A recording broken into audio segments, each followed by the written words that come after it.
பிரச்சனை, போராட்டம், நஷ்டங்கள், கஷ்டங்கள், குடும்ப வாழ்க்கையில பிரச்சனை, பொருளாதாரத்துல பிரச்சனை, டிவோர்ஸ், வியாதி பிரச்சனை, மாதிரி பிரச்சனை, கடன், இப்படி பலவிதமான நெருக்கடியான சூழ்நிலைகளிலேயே அவங்க வாழ்க்கை போய் கொண்டிருக்கிறது. ஆனா இப்ப ஆண்டவர் இதத்தான் நம்ம வாழ்க்கைக்கு பிளான் பண்ணிருக்கிறாரா, இப்படித்தான் நம்ம வாழ்க்கை இருக்கணும்னு ஆண்டவர் விரும்புறாரா அப்படின்னு சொல்லி பார்த்தா நிச்சயமாக இல்லை. ஏன்னா நம்முடைய வாழ்க்கைக்கு ஆண்டவர் அழகான திட்டங்களை வைத்திருக்கிறார். ஒரு அருமையான யோசனையை ஆண்டவர் நம்முடைய வாழ்க்கைக்கு என்று வைத்திருக்கிறார்.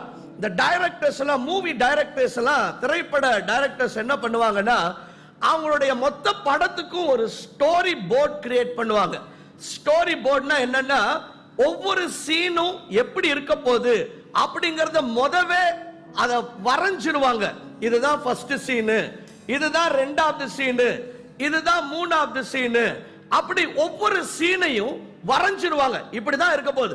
அதத்தான் அப்படியே கேமரால எடுப்பாங்க. So most of the directors என்ன பண்ணுவாங்கன்னா, ஒரு ஸ்டோரி போர்டை கிரியேட் பண்ணுவாங்க. இப்படிதான் இருக்க போகுது இந்த படம் அப்படின்னு சொல்லி. இப்படி ஆண்டவர் நம் ஒவ்வொருடைய வாழ்க்கை குறிச்சும் ஒரு ஸ்டோரி போர்டை ஆண்டவர் ப்ரிப்பேர் பண்ணி வச்சிருக்கிறார்.